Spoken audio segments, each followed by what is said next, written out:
بسم الله الرحمن الرحيم. الحمد لله وكفى.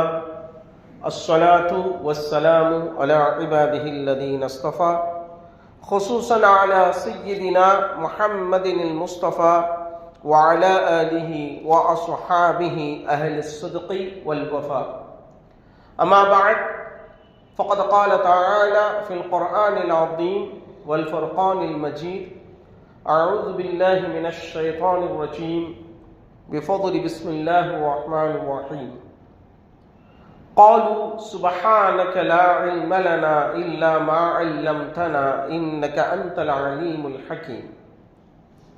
وقال نبينا محمد رسول الله صلى الله عليه وسلم: من علم علما وعمل به علمه الله ما لم يعلم، أو كما قال عليه الصلاة والسلام. رب اشرح لي صدري ويسر لي أمري واحلل عقدة من لساني يفقه قولي. يا سيدي يا رسول الله خذ بيدي كلت حيلتي أدركني مرادي يا رسول الله. وما توفيقي إلا بالله عليه توكلت وإليه أنيب. வல்லான் அல்லாஹுவை வாழ்த்தி, வல்ல நபி கண்மணி நாயகம் காருண்யத்தின் தாயகம் முஹம்மது ரசூலுல்லாஹி ஸல்லல்லாஹு அலைஹி வஸல்லம் அவர்களை போற்றி, வாஞ்சிமிகு வலிமார்கள் பெரியோர்கள் ஆசிதனை நாடி எனதுரையை ஆரம்பம் செய்கின்றேன். கண்ணியத்திற்கும் பெருமதிப்பிற்கும் உரிய இஸ்லாமிய பெரியோர்களே, அன்பு சகோதரர்களே, உங்கள் அனைவருக்கும் ஆரம்பமாக எனது இனிய இஸ்லாமிய முகமனை தெரிவித்துக் கொள்கின்றேன். அஸ்ஸலாமு அலைக்கும் வரஹ்மத்துல்லாஹி வபரகாத்துஹு. அருமையானவர்களே, அல்லாஹு தஆலா இந்த உலகத்தில் படைக்கக்கூடிய அனைத்து ஜீவராசிகளுக்கும் அறிவை கொடுத்திருக்கிறார். இப்ப மிருகங்கள் எடுத்துக்கிட்டா கூட அதுங்களுக்கு கூட ஒரு விதமான அறிவு உண்டு. சாதாரண பிராணி அப்படின்னு சொல்லுவோம், நாயிலிருந்து அல்லது ஒரு ஆடா இருக்கலாம், மாடா இருக்கலாம், ஏதோ ஒரு விதமான அறிவை அல்லாஹு தஆலா கொடுத்திருக்கான். ஆனால் மனிதன் என்று வரும் பொழுது ஆறாவது அறிவு நம்ம சொல்றோம் இல்லையா, பகுத்தறிவு அப்படின்றத கொடுத்திருக்கான். ஆனால் இந்த அறிவு என்பது எல்லா மனிதர்களுக்கும் ஒரே விதமாக வழங்கப்படவில்லை. இந்த உலகத்தில் உள்ள அனைத்து விஷயங்களையும் ஒருத்தருக்கு தெரியுமா அப்படின்னு கேட்டா தெரியாது.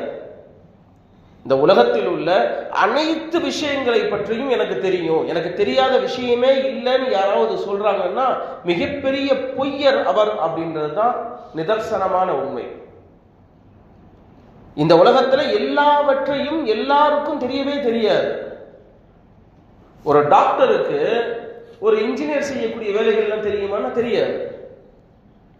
ஒரு வீடு கட்டக்கூடிய கொத்தனாருக்கு தெரிஞ்ச விஷயம் ஒரு PhD வாங்கின ஒரு பேராசிரியருக்கு தெரியாது.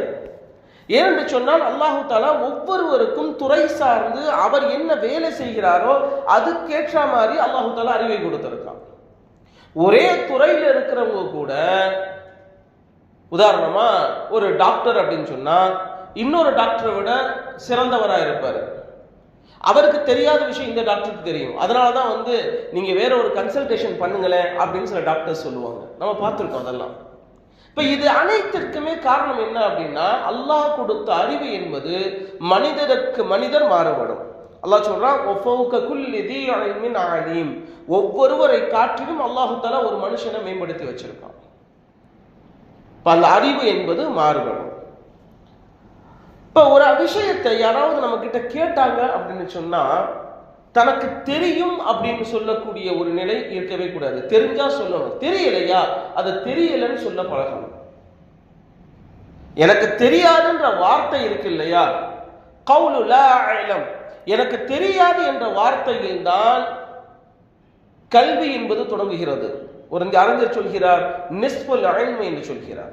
எனக்கு தெரியாதுன்னு சொல்ற வார்த்தை கல்வியின் ஒரு அறிவினுடைய ஒரு பகுதி. இப்ப தெரியாதுன்னு சொல்றதும் தெரிஞ்சவங்க கிட்ட கேட்டு தெரிஞ்சுக்குங்கன்னு அல்லாஹ் சொல்றான். அல்லாஹ் சொல்றான், ஃபஸ்அலு அஹ்ல ذிக்ரி இன் குன்தும் லா தஅலமூன்.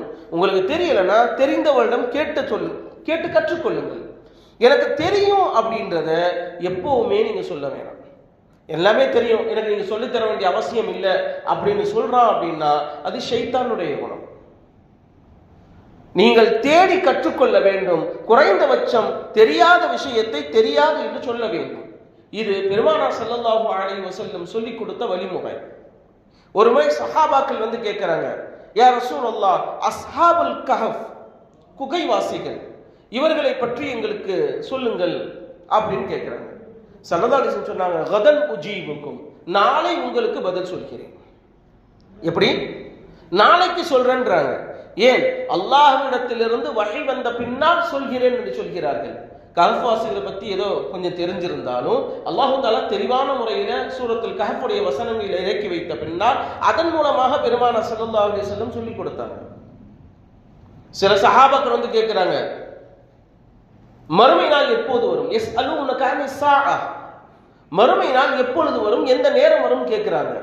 ஸல்லல்லாஹு அலைஹி வஸல்லம் சொன்னாங்க, குல் இன்னமா இல்முஹா இன்த ரப்பி லா யஜல்லிஹா லிவக்திஹா இல்லா ஹு. அல்லாஹ் இந்த வசனத்துல சொல்றான். பெருமானாட்ட வந்து மறுமை நாளை பற்றி கேட்டார்கள். பெருமானார் ஸல்லல்லாஹு அலைஹி வஸல்லம் எனக்கு தெரியாதுன்னு சொல்லிட்டாங்க. அல்லாஹ் தஆலா இந்த வசனத்தை இறக்கி வச்சான். ஆக பல நேரங்கள்ல பல விஷயங்கள்ல குர்ஆன்ல பாத்தீங்கன்னா யஸ்அலூனக அப்படின்ற வசனம் வரும். நபியே உங்களிடத்தில் அவர்கள் கேட்கிறார்கள், நிறைய விஷயங்களை கேட்பாங்க. யஸ்அலூனக மாதா யுன்ஃபிகூன், யஸ்அலூனக அனிர் ரூஹ். யூதர்கள் எல்லாம் ரூஹை பற்றி கேட்கிறாங்களே, எப்படி பதில் சொல்றது? ரூஹ்னா என்ன? யாருக்காவது பதில் சொல்ல முடியுமா? இன்னைக்கு வரைக்கும் உயிர் எங்க இருக்கு? உடலுக்குள்ள இருக்கு. அது என்னவா இருக்கு? எப்படி இருக்கு? யாருக்காவது தெரியுமா? அது காத்து மாதிரி அப்படின்னு சொல்லுவாங்க, அல்லது மூச்சு தான் நம்முடைய உயிர் அப்படிம்பாங்க, அல்லது இதய துடிப்பு தான் உயிர் அப்படிம்பாங்க.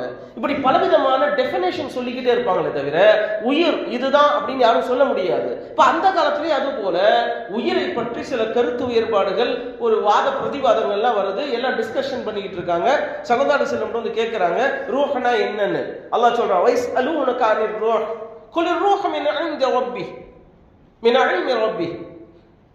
உயிரை பற்றி உங்களிடத்து கேட்கிறாங்க, சொல்லுங்க அது இறைவனுடைய கல்வியில் கட்டுப்பட்டது, இறைவனுடைய ஞானத்தில் கட்டுப்பட்டது. நமக்கு தெரியாது.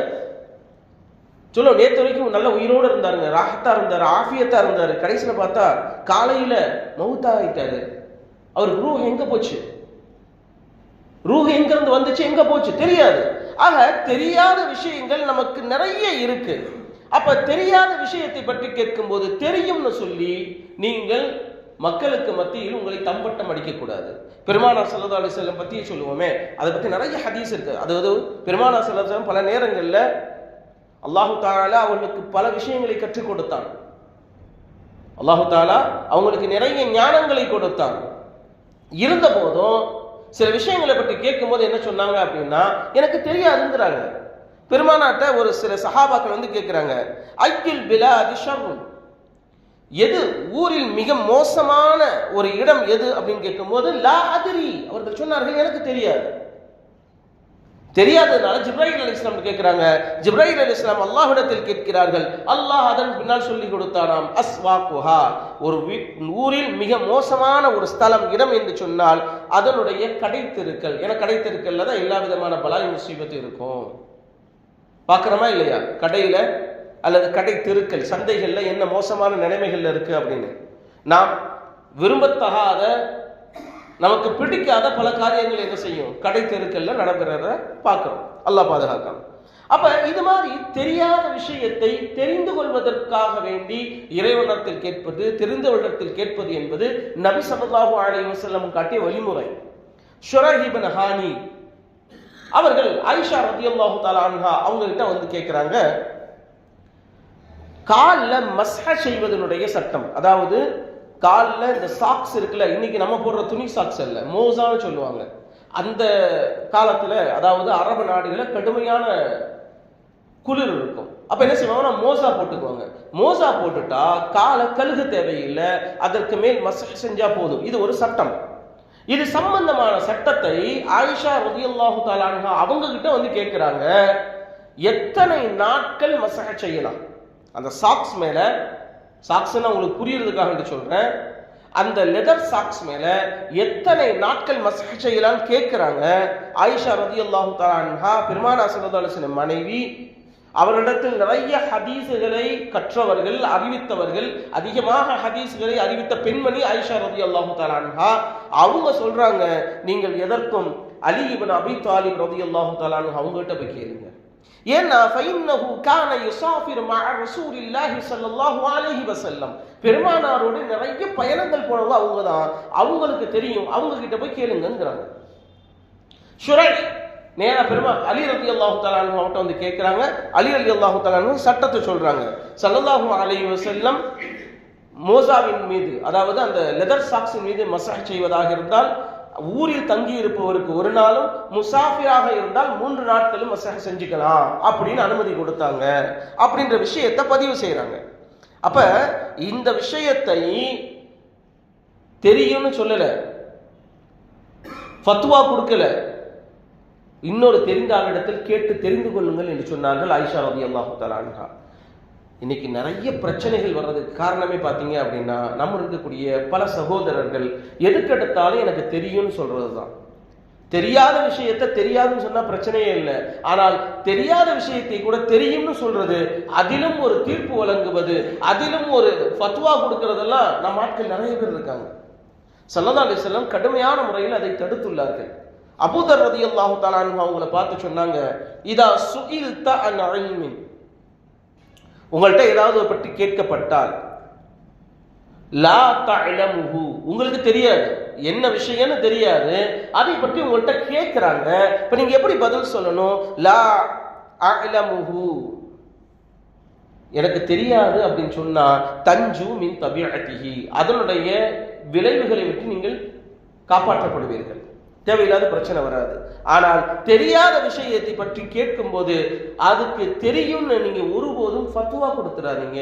வல துஃப்தி பிமா லா இல்ம லக பிஹி, உங்களுக்கு எதை பற்றி அறிவு இல்லையோ, முழுமையான ஞானம் இல்லையோ, அதற்கு ஃபத்வா கொடுத்துறாதீங்க, தீர்ப்பு கொடுத்துறாதீங்க.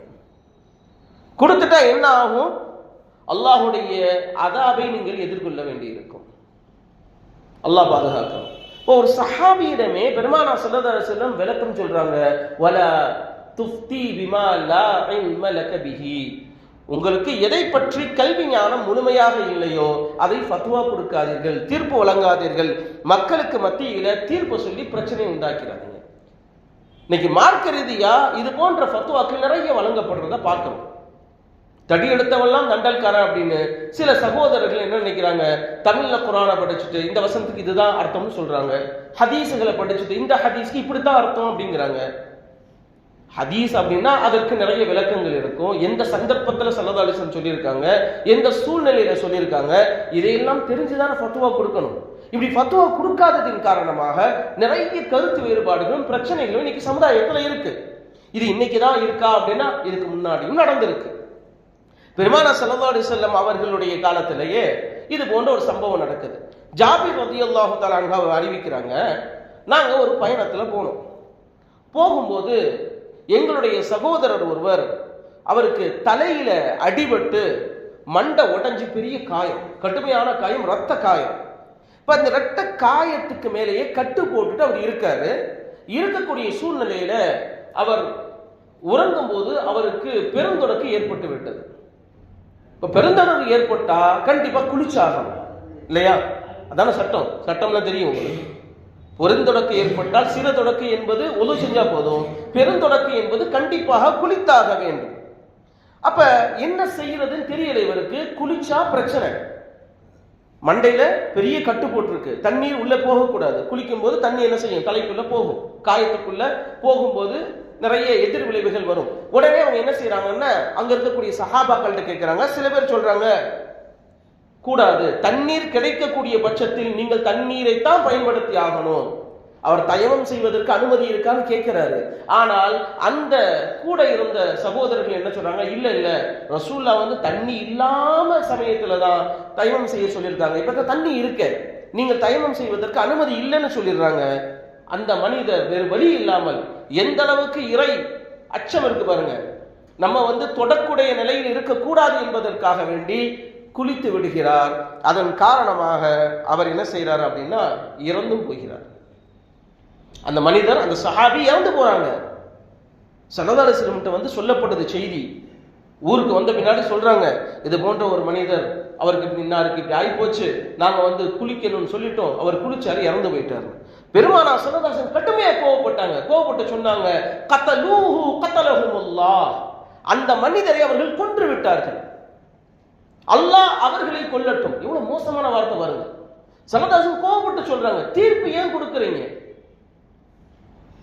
தீர்ப்பு தெரியாத விஷயத்தில் கேட்டிருக்கலாம் இல்ல, யார்கிட்டயாவது யார் மூலமாக கொஞ்சம் ஆலோசனை பண்ணியிருக்கலாம்ல. நீங்களா சில சகோதரர்கள் சேர்ந்து ஏன் தீர்ப்பு கொடுத்தீங்க? தீர்ப்பு கொடுத்து அந்த மனிதரை கொன்று விட்டீர்கள். இயலாத சூழ்நிலையில தைவம் செய்வதற்கு இஸ்லாத்தில் அனுமதி உண்டு. அந்த உறுப்பை தவிர மற்ற இடங்களை தண்ணீர்ல கலந்துக்கிட்டு தண்ணீர்ல தொடச்சுக்கிட்டு என்ன செய்யலாம்? நீங்க தைவம் செஞ்சுக்கலாம், தைவம் செஞ்சுட்டு தொழுகலாம். இது இஸ்லாம் தந்திருக்கக்கூடிய அனுமதி. இந்த அனுமதியை நம்ம என்ன செய்யணும்? கேட்டு தெரிஞ்சுக்கிட்டு தான் ஃபத்வா கொடுக்கணும். எடுத்தவனை இது கூடவே கூடாது அப்படின்னு சொல்றதோ அல்லது இது முழுமையா கூடும்னு சொல்றதோ யாருக்கும் உரிமை கிடையாது. அவருக்கு தெரிந்திருந்தாலே தவிர. நல்லா தெரிஞ்சுக்கணும், அல்லாஹு தஆலா தாயினுடைய வயிற்றிலிருந்து நம்ம படைக்கும் போது எதுவுமே நமக்கு தெரியாது. வல்லாஹு அக்ரஜக்கும் மின் புதூனி உம்மஹாத்திக்கும் லா தஅலமூன ஷைஆ, அல்லாஹ் தெளிவா சொல்றான். நீங்க தாயினுடைய வயிற்றில் வரும்போது யாரும் டிகிரியோட வர்றதில்லை, உங்களுக்கு ஒன்றும் தெரியாது. உங்களுக்கு வந்து செவிப்புலன், பார்க்கும் புலன், உங்களுக்கு புரியக்கூடிய அறிவு யாரு கொடுத்தார்? அல்லாஹ் கொடுத்தான். எப்போ? பிறந்தவனே இல்லை, அதற்கும் ஒரு காலகட்டம். இத்தனை ஆண்டுகள் கழித்து தான் என்ன செய்யுது? ஒரு பிள்ளைக்கு சாப்பிட தெரியறதுக்கு எத்தனை நாள் ஆகுதுங்க? தன்னுடைய கழிவை, அதாவது ஒரு 1க்கு 2க்கு போயிட்டு அந்த பிள்ளை கழுக கற்றுக்கொள்வது எத்தனை நாள் ஆகுது? இப்ப இத்தனையும் இறைவன் சொல்லி கொடுக்கிறான். அதுக்கு ஒரு பீரியட் இருக்கு. இப்ப தெரியாத விஷயத்தை நமக்கு தெரியும் என்ன செய்யக்கூடாது? கண்டிப்பாக சொல்லிடக்கூடாது. சொன்னதின் காரணமாக நிறைய பிரச்சனைகள் உண்டாகும். அதனால தெரியாதுன்னு சொல்ல பழகுங்க. எதை? தெரியாத விஷயத்தை. அலி ரலியல்லாஹு தஆலா அன்ஹு சொன்ன வார்த்தை நான் ஏற்கனவே சொன்னேன் இல்லையா? கவுலு லா அலம் நிஸ்ஃபுல் இல்ம், எனக்கு தெரியாதுன்னு சொல்லக்கூடிய வார்த்தை இருக்கு இல்லையா, அது ஞானத்தின் ஒரு பகுதி. அலி ரலியல்லாஹு தஆலா இன்னொரு இடத்துல சொல்றாங்க, லா யஸ்தஹி அல் ஆலிமு இதா சுஇல அம்மா லா யஅலமு அன் யகூல லா இல்ம லீ பிஹி. ஒரு ஆலிம் எனக்கு தெரியாத விஷயத்தை தெரியாதுன்னு சொல்ல வெட்கப்படவே கூடாது. ஒரு ஆலிம் சாதான் ஒரு பட்டம்லாம் வாங்கியிருக்காரு, ஆனால் தெரியாத ஒரு விஷயத்தை பத்தி கேட்கிறாங்க. இப்ப என்னையே எடுத்துக்கங்களேன், நான் ஒரு ஹாஃபிது ஆலிம்னு சொல்லிக்கலாம், ஆனால் என்னிடத்தில் கூட ஒரு விஷயத்தை பற்றி கேட்டால் தெரியாதுன்னா தெரியாதுதான் சொல்லணும். இதில் வெட்கப்பட வேண்டிய அவசியமே கிடையாது. ஏன் வெட்கப்படணும்? அபு தயால் ரஹ்மத்துல்லாஹி அலைஹி அவங்க சொல்றாங்க, ஃபஇன்னக இன் குல்த லா அத்ரி, எனக்கு தெரியாதுன்னு நீங்க சொன்னீங்கன்னா அல்லமூக ஹத்தா தத்ரி, நீங்கள் அதை தெரிகின்ற வரை நீங்கள் அதை கற்றுக் கொடுக்கப்படுவீர்கள். ஆனால் எப்ப தெரியும்னு சொல்றீங்களோ தெரியாத விஷயங்கள் எல்லாம் கேட்கப்படுவீர்கள். தெரியாததெல்லாம் என்ன செய்வாங்க? மக்கள் வந்து கேட்டுக்கிட்டே இருப்பாங்க, அது என்ன இது என்ன அப்படின்னு. இப்ப தெரிந்த விஷயத்தை தெரியும்னு சொல்லுங்க, தெரியாத விஷயத்தை தெரியாத தப்பே கிடையாது. அப்துல்லா இப்னு உமர் ரலியல்லாஹு தஆலா அன்ஹு அவர்கள், உக்பத் இப்னு முஸ்லிம் ரஹ்மஹுல்லாஹ் அவங்க சொல்றாங்க, அப்துல்லா இப்னு உமர் ரலியல்லாஹு தஆலா அன்ஹுவோட கிட்டத்தட்ட 34 மாதங்கள் கூடவே இருந்திருக்கு. அவங்க நிறைய கேள்விகளுக்கு தெரியாது பார்த்து சொல்றேன் அப்படின்னு தான் சொல்லியிருக்காங்க. என்ன சொல்றாங்க? பார்த்து சொல்றேன், தெரியாது. உடனே என்ன செய்யல? ஃபத்வா கொடுத்துடல. இமாம் ஷாஃபி ரஹ்மஹுல்லாஹ் அவங்க கிட்டையும் கேட்கும் போது அவங்க என்ன செய்வாங்க? பெரும்பாலும் எனக்கு தெரியாதுன்னு தான் சொல்லுவாங்களாம். இப்ப அவங்ககிட்ட கேட்கப்பட்டுச்சான், நீங்க ஃபகீஹுல் இராக் அவரிடத்தில் கேட்கிறாங்க, என்ன நீங்க கேட்டா தெரியாது தெரியாதுங்கிறீங்க எதுக்கு எடுத்தாலும்? அமா தஸ்தஹி அன் தகூல லா அத்ரி, எனக்கு தெரியாதுன்னு சொல்ல உங்களுக்கு வெக்கமா இல்லையா? வந்த ஃபகீஹுல் இராக், ஈராக் நாட்டினுடைய மிகப்பெரிய சட்ட மாமேதை நீங்க, உங்களுக்கு தெரியாத சட்டமே இல்ல. அப்படிப்பட்ட ஒரு ஆளு ஒரு சட்டத்தை வந்து கேட்டா உடனே பதில் சொல்ல மாட்டேங்கிறீங்க, தெரியாது அப்புறம் சொல்றேன்றீங்களே, ஏன் வெட்கமா இல்லையா கேட்கிறாங்க. அப்ப அவங்க சொன்னாங்க, மலக்குமார்கள் வெட்கப்படலையே, அல்லாஹ் கேட்டான்ல, அல்லாஹ் கேட்கிறான் இந்த விஷயம் உனக்கு தெரியுமா அப்படின்னு. உங்களுக்கு தெரியுமான்னு கேட்கும்போது மலக்குமார்கள் என்ன சொன்னாங்க? சுப்ஹானக, இறைவா, லா இல்ம லனா இல்லா மா அல்லம்தனா, இறைவா நீ எங்களுக்கு எதை கற்றுக் கொடுத்தாயோ அதை தவிர எதுவும் தெரியாது. இதான் கல்வியினுடைய அடிப்படை. இந்த தமிழ்ல பால பாடம்னு சொல்லுவாங்க தெரியுமா? இந்த பேசிக் லெசன் என்ன தெரியுமா? உங்களுக்கு தெரியாத விஷயத்தை தெரியாதுன்னு ஒத்துக்குங்க. ஒத்துக்கிட்டா அல்லாஹ் என்ன செய்வான்? உங்களுக்கு கற்றுக் கொடுப்பான். ஆனால் தெரியும் என்ற மமதையினை நீங்க இருந்தீங்க அப்படின்னு சொன்னா கண்டிப்பாக நமக்கு கல்வி என்பது எட்டா கனியாக மாறிவிடும். சில நேரங்களில் இறைவனுடைய கோபத்தை நம்ம என்ன செய்ய வேண்டியிருக்கும்? சந்திக்க வேண்டி இருக்கும். மூசா அலைஹிஸ்ஸலாம் அவங்களிடத்துல அவங்க கூட்டம் வந்து கேட்டாங்க. மொத்தமாக இந்த மாதிரி பேசிக்கிட்டு இருக்கும்போது அவங்க கேட்டாங்க, ஐயோ நாசி ஆழம், ரொம்ப தெரிஞ்ச ஆள் யாரு? எல்லாவற்றையும் அறிந்த மனிதர் யாராவது இருக்காங்களா? யார் அது அப்படின்னு கேட்டா மூசா அலைஹிஸ்ஸலாம் கொஞ்சம் கூட தயங்காம சொன்னாங்க, அண்ணே அப்படின்றாங்க. யாரு? நான் தான். நான் ஒரு நபி, உங்களுடைய தலைவர். என்னை விட யாராவது தெரிஞ்சவங்க இந்த ஊர்ல இருக்க முடியுமா அப்படின்னு கேட்டாங்க.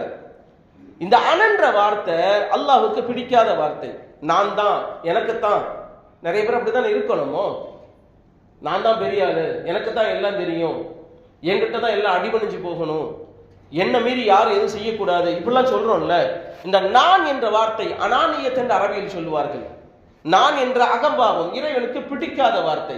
உடனே என்ன செஞ்சா இறைவன் சொன்னா, உங்களை விட மிகச்சிறந்த ஒரு மனிதர் இருக்கிறார், அவரிடத்துல போய் கல்வி கத்துக்குங்க அப்படின்னு சொன்னான். சூரத்துல் கஹஃப்ல வரக்கூடிய ஒரு நீண்ட வரலாறு. மூசா அலைஹிஸ்ஸலாம் தன்னுடைய பணியால் ஒருவரை யூஷா இப்னு நூன் என்ற மனிதர், பின்னாளில் நபியாக அனுப்பப்பட்டவர்கள், அவங்களையும் கூட்டிக்கிட்டு கடல் வழியாக ஒரு மனிதரை தேடி சென்றார்கள். அந்த மனிதர் ஹித்ர் அலைஹிஸ்ஸலாம். பெரிய வரலாறு சொல்றதுக்கு டைம் இல்லை, சுருக்கமா சொல்றேன். அப்ப அந்த ஹித்ர் அலைஹிஸ்ஸலாம் அவர்களை பற்றி அல்லாஹ் சொல்லும் போது அல்லம்னாஹு மின் லதுன்னா இல்மா என்று சொல்கிறான்.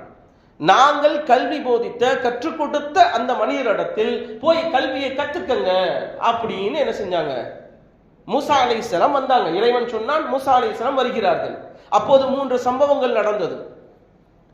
முதல் சம்பவம், கப்பல்ல போகும்போது அவங்க என்ன செய்யறாங்க? ஒரு கரையில இருந்து இன்னொரு கரைக்கு கப்பல்ல போறாங்க. கப்பல்ல போகும்போது அந்த கப்பலில் ஓட்டையிடுகிறார்கள். யாரு? ஹித்ர் அலைஹிஸ்ஸலாம். அப்ப மூசா அலைஹிஸ்ஸலாம் கேட்டாங்கன்னா, அந்த மனிதர்கள் கூலி வாங்காம கப்பல்ல நம்ம போறதுக்கு எந்த விதமான காசும் வாங்காம நம்மளை ஏத்திக்கிட்டு போறாங்களே, அவங்க கப்பல் இப்படி ஓட்ட போடுறீங்களே நியாயமா அப்படின்னு கேட்டாங்களா? இப்ப அதுக்கு முன்னாடியே ஹித்ர் அலைஹிஸ்ஸலாம் ஒரு நிபந்தனை போட்டிருந்தாங்க. என் கூட வந்தீங்கன்னா எதை பற்றியும் கேள்வி கேட்கக்கூடாது, அமைதியா வாங்கன்னு சொன்னாங்க. ஆனா கேட்கல இவங்க. மூசா அலைஹிஸ்ஸலாம் கேட்கிறாங்க. அப்ப ஹித்ர் அலைஹிஸ்ஸலாம் சொன்னாங்க, ஒரு தடவை சான்ஸ் முடிஞ்சு போச்சு, இனிமே என் கூட உங்களால் இருக்க முடியாதுன்னா. இல்ல ஒரு தடவை மன்னிச்சுக்கோங்க, நான் இனிமே கேள்வி கேட்க மாட்டேங்கிறாங்க. இப்ப நமக்கு அந்த கப்பல்ல போகும்போது அந்த கடல்ல போய்கிட்டு இருக்கு, ஒரு குருவி வந்து உட்காருது. அந்த குருவி உட்கார்ந்து என்ன செய்யுது அப்படின்னு சொன்னா, அந்த கடலில் இருந்து ஒரு துளி 2 துளி தண்ணி குடிக்க முடியும், அவ்வளவுதானே. எவ்வளவு தண்ணி குடிக்க முடியும்? அது என்ன 2 மடக்கா அல்லது 2 செம்பா குடிக்க முடியும்? ஒரு துளி 2 துளி தான் குடிக்குது. ஹித்ர் அலைஹிஸ்ஸலாம் சொன்னார்கள், வஇல்மி வஇல்முக அமாம இல்மில்லாஹ், நீங்கள் கற்ற கல்வியும் நான் கற்ற கல்வியும் அல்லாஹ்வுடைய கல்விக்கு முன்னால் கத்ரத்தின் அவ் கத்ரத்தைனி யக்துருஹா ஹாதல் உஸ்ஃபூர், இந்த குருவி குடிக்கக்கூடிய ஒரு துளி 2 துளி போலதான். அவ்வளவுதான் நம்ம கற்ற கல்வி. அல்லாஹ்வுடைய கல்வி என்பது பிரம்மாண்டமானது. இங்கிலீஷ்ல ஒரு பழமொழி சொல்லுவாங்கல்ல, known is a drop, unknown is an ocean. தெரிஞ்சதெல்லாம் கற்றது கையளவு, தமிழ்ல சொல்றதா, கல்லாதது உலகளவு. எவ்வளவோ இருக்கு. அப்படி இருக்கையில எனக்கு எல்லாம் தெரியும்னு சொல்றது மிக மோசமான குணம். மூசா அலைஹிஸ்ஸலாமுக்கு அல்லாஹ் தஆலா என்ன செய்றான்? ஹித்ர் அலைஹிஸ்ஸலாம் மூலமாக பாடம் புகட்டுகிறான். நீங்க என்ன செஞ்சிடாதீங்க, தெரியும்னு சொல்லிடாதீங்க, தெரியாது என்று சொல்ல பழகுங்கள். இன்னைக்கு நம்ம பக்கத்துல பாத்தீங்க அப்படின்னா, நம்ம பக்கம்னா நம்ம கூட இருக்கிற ஆட்கள்ல நிறைய பேர் இந்த எல்லாம் தெரிந்தவர்களாக தன்னை காட்டிக் கொள்கிறார்கள். இந்த தமிழ்ல வந்து எல்லாம் தெரிந்த ஏகாம்பரம்னு சொல்லுவாங்க. நம்ம என்ன எல்லாம் தெரிந்த அப்துல்லாக்கள் மாத்திக்கிறோம். நிறைய அப்துல்லாக்கள் நம்ம கூட இருக்காங்க. எது கேட்டாலும் எனக்கு தெரியுமே, அதை நான் நல்லா விளக்குவேனே அப்படின்லாம் சொல்லுவாங்க. தன்னை ஒரு கூகுளாவே நினைச்சுக்கிறாங்க. கூகுளுக்கே தெரியாத விஷயம் நிறைய இருக்கு. இன்னைக்கு ஏஐ அப்படின்னு வந்துருச்சு இல்லையா, ஆர்டிஃபிஷியல் இன்டெலிஜென்ஸ். என்ன ஏஐ வந்தாலும் ஒரு ஏஐக்கு முன்னாடி எதுவுமே கிடையாது. அது அல்லாஹ்வுடைய இல்மு. அல்லாஹ்வுடைய இல்மு இருக்கு இல்லையா, அல்லாஹ்வுடைய ஞானத்துக்கு முன்னாடி எந்த ஆர்டிஃபிஷியல் இன்டெலிஜென்ஸும் எடுபடாது. நம்மளாம் சொல்லிக்கிட்டே இருக்க வேண்டியதுதான். அப்ப சில மனிதர்கள் அப்படியே சொல்றாங்க, ஒரு கதை கூட சொல்லுவாங்க. ஒரு ஊர்ல பனைமரமே இல்லையா, அங்க கரையோரமா ஒரு பனம்பழம் ஒதுங்குச்சான். அந்த பனம்பழத்தை என்னன்னு தெரியல மக்களுக்கு, இது புதுசா இருக்கு, இது வரைக்கும் பார்த்தது இல்லையே அப்படின்னும் போது நம்ம அப்துல்லா வந்தாரு, எல்லாம் தெரிந்த அப்துல்லா. அவர் சொன்னாராம், இது கரடி முட்டை அப்படின்றாராம். என்னங்க சொல்றீங்க, கரடி முட்டையா? எப்படி? இதை பார்த்தீங்களா, அந்த பனம்பழத்துல நார் அப்படியே இருக்கும். எப்படி கரடிக்கு உடம்புல முடியா இருக்கோ, இந்த மாதிரி பாருங்க பனம்பழத்துல நார் இருக்கு, எனவே இது கரடி முட்டைன்னு சொன்னாராம். இது போன்று நிறைய அப்துல்லாக்கள் நிறைய கரடி முட்டைகளை நம்ம கிட்ட விட்டுட்டு இருக்காங்க. தெரிந்த விஷயங்களை சொன்னா பிரச்சனை இல்லை, தெரியாத விஷயங்கள்லாம். அதனாலதான் அந்த இப்ப லேட்டஸ்டா உருட்டுறது அப்படிங்கிறாங்கல்ல, இந்த வார்த்தை இந்த யங்ஸ்டர்ஸ்க்குலாம் நல்லா தெரியும். உருட்டுறது அப்படின்னு இஷ்டத்துக்கு கதை விடுறது, கம்பி கட்டுற கதைகள்லாம் சொல்றது, நிறைய கதைகளை சொல்லி தெரிந்தவர்களாக தங்களை காட்டிக் கொண்டிருக்கிறார்கள். இன்னைக்கு பார்த்தீங்கன்னா நம்முடைய நாட்டில் அது நடந்துகிட்டு இருக்கு. நிறைய விஷயங்கள் நமக்கு தெரியாதுன்னு நினைச்சுக்கிட்டு தெரியாததாக காட்டிக்கொண்டு தங்களை தெரிந்தவர்களாக காட்டிக்கொண்டு ஏதோ ஒரு புது கதையெல்லாம் சில பேர் விட்டுக்கிட்டு இருக்காங்க. அதையும் நம்பக்கூடிய கூட்டம் இருந்துகிட்டு தான் இருக்கு. அல்லாஹ் பாதுகாக்கணும். எனவே கல்வி என்பது இறைவனின் புறத்திலிருந்து வருவது. அதை நம்முடைய சொந்தமாக நாம் முழுமையாக ஆக்கிக் கொள்ள முடியாது. இறைவனுடைய நாட்டம் இருந்தால்தான் இறைவன் யாருக்கு கொடுக்கிறானோ அந்த கல்வி மட்டும்தான் நமக்கு கிடைக்கும். என்னதான் கிடைச்சாலும் அந்த கல்வி மிக மிக குறைவானது, மிக மிக அல்லாஹ்வுடைய கல்விக்கு முன்னால அது 0.0.0.1% கூட கிடையாது அப்படின்றத உணர்ந்துகிட்டோம் சொன்னா நிச்சயமாக அல்லாஹ் தஆலா நம்முடைய வாழ்வில் எல்லா விதமான பரக்கத்தையும் செய்வான் என்பதில் எந்த விதமான சந்தேகமும் இல்லை. அப்படி இறைவனுடைய கல்வியை தேடக்கூடிய மக்களாக, கிடைத்த கல்வியை சரியான பாதையில் பயன்படுத்தக்கூடிய மக்களாக வல்லான் அல்லாஹ் நம் அனைவரையும் ஆக்கியருள்வானாக என்று துஆ செய்தவனாக என்னுடைய உரையை முடிக்கிறேன். வாஹிரு தஅவானா அல்ஹம்துலில்லாஹி ரப்பில் ஆலமீன். அஸ்ஸலாமு அலைக்கும் வரஹ்மத்துல்லாஹி வபரகாத்துஹு.